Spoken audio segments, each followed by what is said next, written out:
If I had to include India's cultural heritage in a single time capsule, I sincerely hope that the capsule is big enough. Now, in order to understand what cultural heritage is, let's first define culture. The word culture is derived from a French term, which in turn is derived from a Latin term called culere, which means to tend to the earth and grow, or cultivation and nurture. It shares its etymology with a number of other words related to actively fostering growth.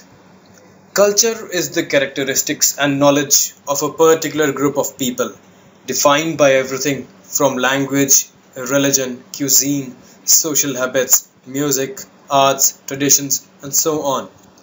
Therefore, culture heritage is the legacy of tangible or physical artifacts and intangible attributes of a group or society that are inherited from past generations, maintained in the present, and bestowed for the benefit of future generations.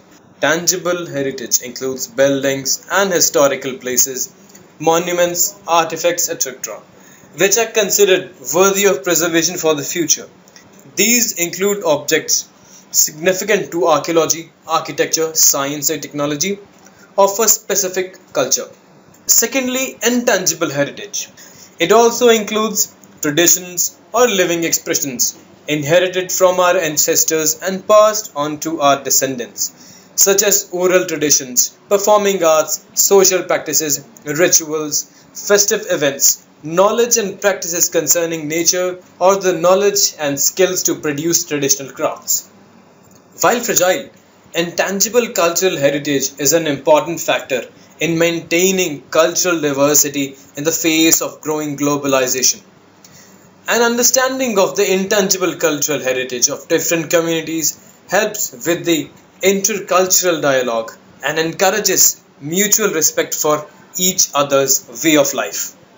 The importance of intangible cultural heritage is not the cultural manifestation itself, but rather the wealth of knowledge and skills that is transmitted through it from one generation to the next. Now, as we know that many countries are largely populated by immigrants, just like India, and the culture is influenced by many groups of people that now make up the country. As the country grows, so does its cultural diversity. Indian culture and traditions are something which has now become renowned all across the world.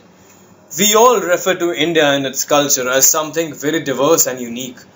Indian culture is full of several unique customs and traditions, which outsiders might find really intriguing. Most of these originate from ancient Indian scriptures and texts, which have dictated the way of life in India for thousands of years. India is one of the most diverse countries of the world when it comes to culture. India's culture is among the world's oldest. Civilization in India began about 4,500 years ago. Now, UNESCO and other world organizations have also recognized India's feat in cultural heritage. That is why UNESCO has recognized a number of India's unique cultural monuments and other aspects in its list of World Heritage. When it comes to tangible cultural attributes, there are nearly 27 cultural attributes that have found place in the World Heritage list. These include Agra Fort, Ajanta Caves, Archaeological Survey of Nalanda Mahavira University, Buddhist monuments of Sanchi, Champaner Pavagadh Archaeological Park, and other several monuments. Also, UNESCO has been creating a list of intangible cultural practices from around the world. The following is a list of these intangible cultural heritage. Yoga and Navroz were the latest additions to this list of intangible cultural heritage.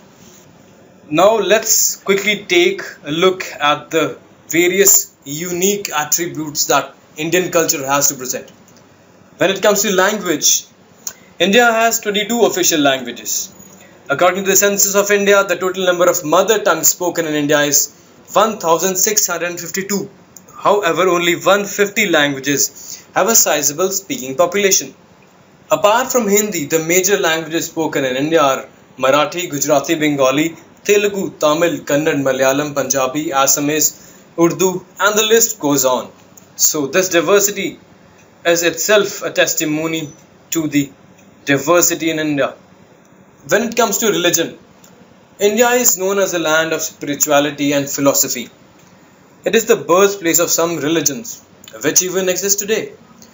The most dominant religion in India is Hinduism. Nearly 80% of Indians are Hindus. Around 5000 BC, two other religions developed in India, named Buddhism and Jainism. Today, about 0.5% of Indians are Jains and 0.7% are Buddhists.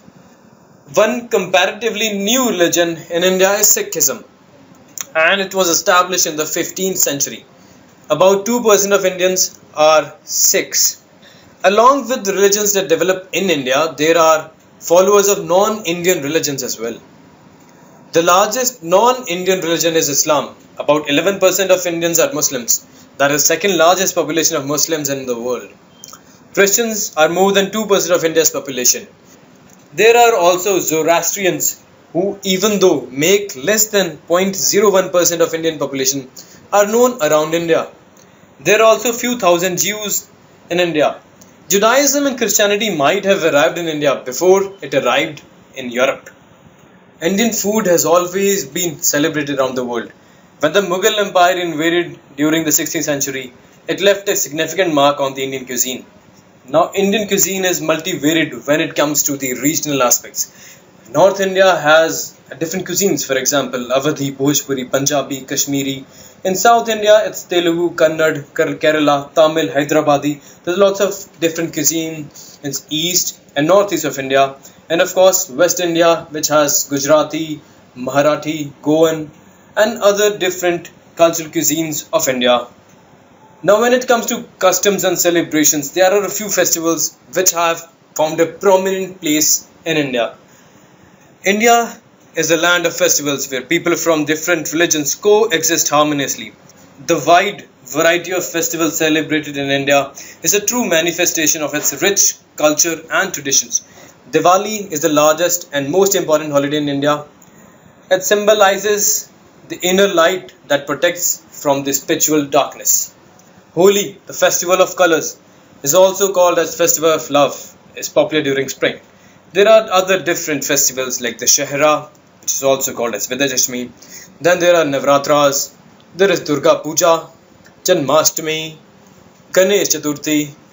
Then there are festivals which belong to a number of different religions. For example, there is Gurpurab celebrated by Sikhs, there is Eid celebrated by Muslims, then there is of course Christmas, and then there are certain regional festivals like Pongal, Rakhi, Onam, and so on.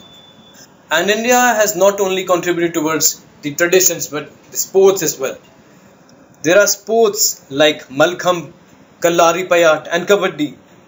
Malkham is a traditional Indian sport in which a gymnast performs feats and poses in a concert with a vertical wooden pole or rope.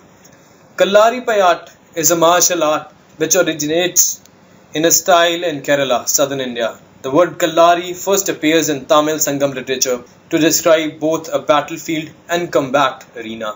Kabaddi is a popular national sport in India. It is regarded as a team contact sport and as a recreational form of combat training. India has always been a source of rich music, not just classical or instrumental but modern music as well. But when it comes to tradition, classical such as Carnatic and Hindustani music find prominent place. Same is the case with art and architecture. Now, Indian architecture can be separated by different time zones. There have been ancient architecture in which we can include cave architecture, cave paintings of Ajanta, Ellora, sculptures, and then there are medieval architecture which includes Taj Mahal. Then there is the modern Victorian architecture. In the field of art, India is well known for its film industry, which is often referred to as Bollywood. Then comes the dance. Now, major classical dance traditions like Bharatnatyam, Kathak, Odissi, Manipuri, Kuchipudi, Mohiniyattam, Kathakali drawn themes from mythology and literature and have rigid presentation rules. And then come the paintings. The tradition of paintings has been carried out in the Indian subcontinent since the ancient times. Standing as a testimony to its fact are the exquisite murals of Ajanta and Ellora, Buddhist palm leaf manuscripts, Mughal and Kangra schools of miniature Indian paintings, some traditional Indian paintings like those of Ajanta, Bagh, Sita and Vasal depict a love for nature and its forces. Now, to sum up, I believe that the true uniqueness of India lies in its diversity, or Vasudhaiva Kutumbakam. Vasudhaiva Kutumbakam is a Sanskrit phrase found in Hindu texts such as Maha Upanishad, which means that the world is one family. Truly, if I could save all this in one single time capsule, it will truly be a boon for the future generations, not just for India, but for the world itself.